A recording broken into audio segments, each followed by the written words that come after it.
Belajar atau laduni Gus?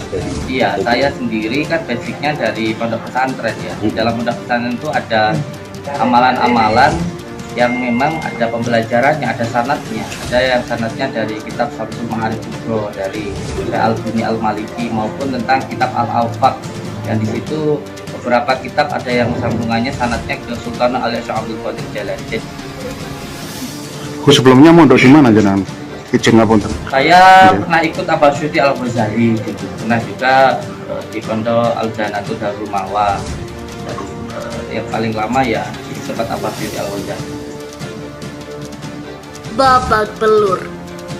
Klien tersambung ke Syekh Abdul Qadir Jailani.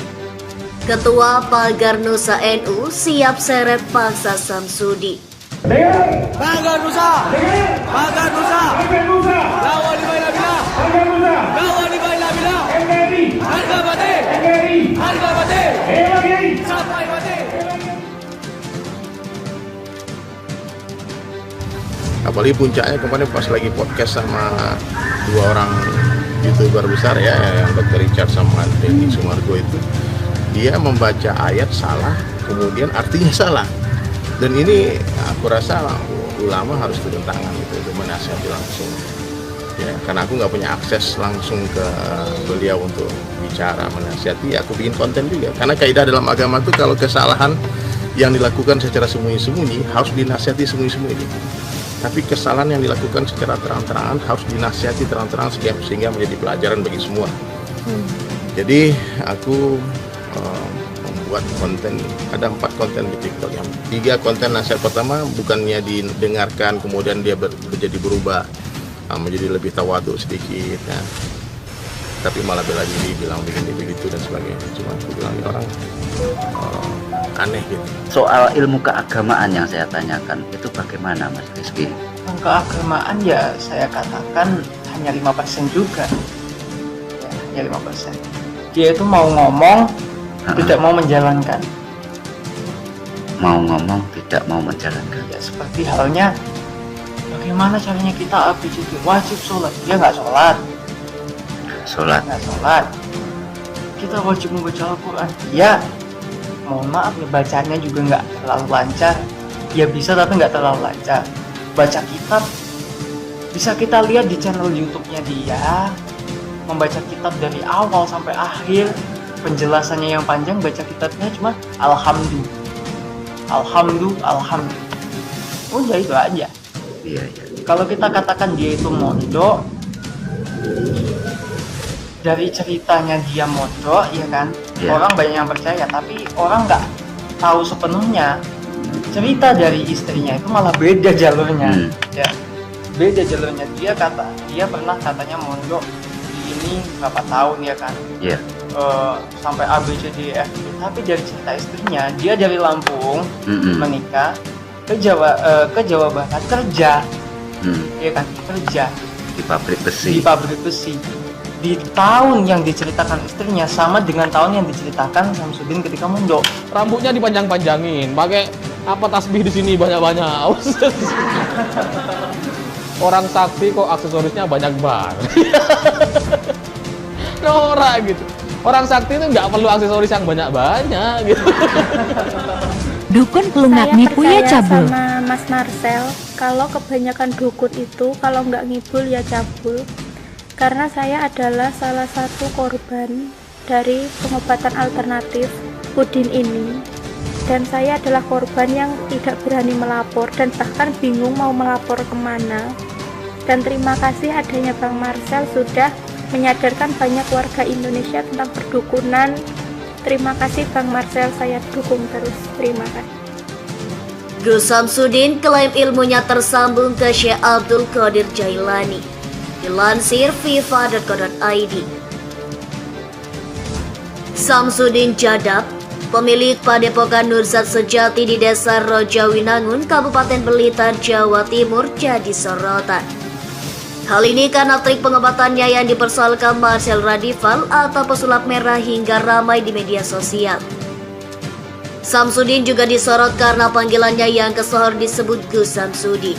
Padahal panggilan Gus kental disematkan kepada anak kiai atau kiai muda biasanya mengasuh pondok pesantren. Samsudin mengaku pernah belajar ilmu agama ke seorang ulama dan di pondok pesantren. Ilmu pengobatannya yang disertai doa-doa, yakni ruqyah, ia akui juga didapatkan di pesantren.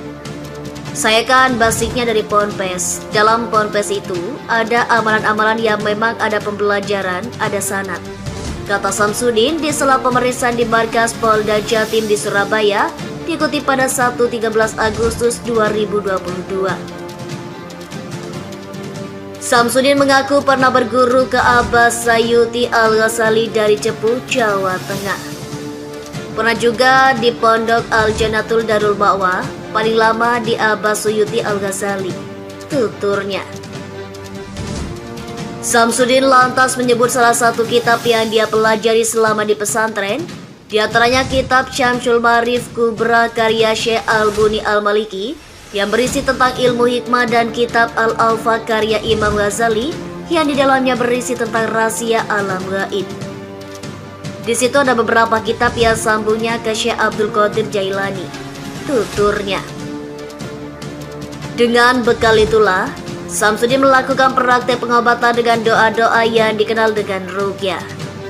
Tidak hanya itu, pria asal Lampung itu juga mengaku memiliki jamaah majelis zikir. Mungkin atas dasar itu pula Samsudin mengaku tengah membangun pesantren, tapi akhirnya terhenti karena masalah yang kini membelitnya gara-gara aksi pesulap merah. Kalau untuk kerugian pribadi nggak masalah, ini untuk pondok pesantren, ponpes kan, sedang dalam tahap pembangunan, kata Samsudin. Dia juga mengaku kini memiliki banyak pengikut yang dia sebut dengan santri. Mereka diajari kitab-kitab yang banyak dipakai di pesantren, seperti Sulab At-Taufiq dan Safina. Banyak ya, santri di Padepokan Nursat Sejati, karena ada bapak-bapak, ibu-ibu yang menitipkan anaknya. Di Padepokan itu, mulai dari tempat tinggalnya, makannya, bahkan untuk bajunya itu gratis, sama sekali tidak dipungut biaya, ujar Samsudin. Selain itu, Ketum Pagar Nusa NU tanggapi pemakaian gelar Gus oleh Samsudin. Ketua Umum Pimpinan Pusat Pagar Nusa Nahdlatul Ulama atau NU, Muhammad Nabil Haroen atau yang biasa dipanggil Gus Nabil, merasa prihatin terhadap gelar Gus yang dipakai dukun kesehatan asal Blitar Samsudin Jadab. Hal ini karena menurut dia dalam lingkungan NU gelar Gus itu biasanya digunakan untuk para putra kiai. Gus adalah gelar yang sifatnya kultural. Sesungguhnya Gus ini kan julukan untuk putra kiai. Namun hari ini banyak yang kemudian dengan penampilan-penampilan tertentu, gaya-gaya tertentu terus menamakan dirinya Gus. Ini memang sebenarnya cukup prihatin dan cukup berbahaya, ujar Gus Nabil kepada Republika.co.id saat dimintai tanggapan terkait viralnya kasus Samsudin Jadab Sabtu 13 Juli 2022. Seperti diketahui, konflik Samsudin dan pesulap merah atau Marshal Radifal tengah hangat diperbincangkan masyarakat. Perseteruan keduanya pun sampai ke meja polisi.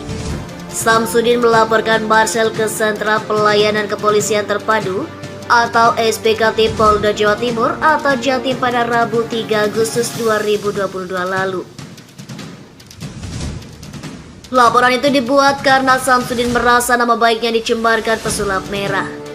Sementara dalam akun YouTube milik pesulap merah, Samsudin disebut melakukan praktek pengobatan dengan trik sulap atau penipuan. Terkait hal ini, Gus Nabil memandang bahwa semua pihak sama di mata hukum. Ya, saya kira siapapun sama di mata hukum. Jika kemudian ada yang melakukan tindak pidana, misalnya penipuan, ya tinggal dilaporkan. Kemudian dibuktikan apakah penipuan atau tidak, dan silakan diproses secara hukum, ucap Gus Nabil. Waketum Ikatan Pencaksilat Indonesia atau IPSI menjelaskan praktek pengobatan sendiri sesungguhnya telah diatur dalam Islam. Karena itu, Dia mengingatkan kepada masyarakat Indonesia agar tidak mendewakan orang yang biasa menyembuhkan. Kita melihat bahwa semuanya sembuh itu atas izin Allah. Bahwa ada seseorang yang membantu berdoa itu sekedar wasilah. Jadi jangan sampai kemudian kita mendewakan atau bahkan menuhankan manusia yang bisa menyembuhkan kita, kata Gus Nabil. Dalam taraf-taraf tertentu, menurut dia setiap ilmu itu harus ada gurunya dan senadanya bersambung, sanadnya bersambung sampai ke Rasulullah SAW. Jika doa yang diamalkan Samsudin bersambung ke Rasulullah, kata dia, maka pasti tidak akan menjadi masalah. Nah, saya tidak tahu apakah bacaan yang dilakukan Samsudin itu apakah memiliki sanad yang jelas. Karena kalau memiliki sanad yang jelas pasti gak ada masalah. Karena semua ada rantai keilmuannya, dan biasanya rantai keilmuan yang gak beres itu yang bermasalah. Jelas Gus Nabil. Dia pun menyarankan kepada masyarakat Indonesia agar tidak mudah percaya terhadap orang yang hanya berpenampilan seperti seorang Gus atau Kiai. Menurut dia, harus diperiksa dulu latar belakang keilmuannya. Apalagi menurut dia, masih banyak dukun yang melakukan manipulasi dalam praktek pengobatannya. Saran saya kepada seluruh masyarakat juga harus berhati-hati ketika menemukan hal-hal semacam ini. Cari orang yang tepat, yang jelas-jelas memiliki guru dan gurunya terpercaya. Artinya, kan sanad keilmuan itu bisa di-tracking apakah ini benar atau enggak. Jangan mudah percaya dengan adanya orang baru, kata Gus Nabil. Hal tersebut mendapat banyak komentar dari warganet. Ngaku basicnya dari Ponpes, pengaji surat Al-Ikhlas saja nggak becus. Sebutin basic Ponpes Panadiudin, terlalu halu nih pemulu, ujar Candeso. Samsudin, jangan bikin kotor nama Syekh Abdul Qadir Jailani, nanti kamu kualat seumur hidupmu, ujar Ari Ginting. Waduh, halu manisan. Samsudin lagi meracau. Tapi kenapa masih ada orang-orang yang percaya sama omongannya itu aja, ujar Nang Manggar. Si Samsudin memang muka tebal, gak tahu malu, kubahas yawe, ujar Bego. Coba dicek kejiwaannya ini orang, udah mulai gila, ujar Fauzan. Bagaikan langit dan kerikil di bumi lu sama Syekh Abdul Qadir Jailani di, ujar Semar Mesem. Setel kenceng Gus, jangan kedor, ujar Animus. Hah, iya Karudin udah mulai stres, ujar Agam. Baju gratis, materi lainnya selangit, itu pun ijazahnya meragukan, ujar Taufik Hidayat. Gaji aja masih belepotan, bertaubat kamu Samsudin, jangan lagi jadi penipu, entar dilaknat sama Allah kamu, ujar Ari Ginting. Samsudin ODGJ kok didengerin, kita jadi ikut gila, ujar Arba'in. Mohon pada pihak terkait, pihak yang berwajib dan pihak yang bersangkutan untuk mengklarifikasi kebenaran berita.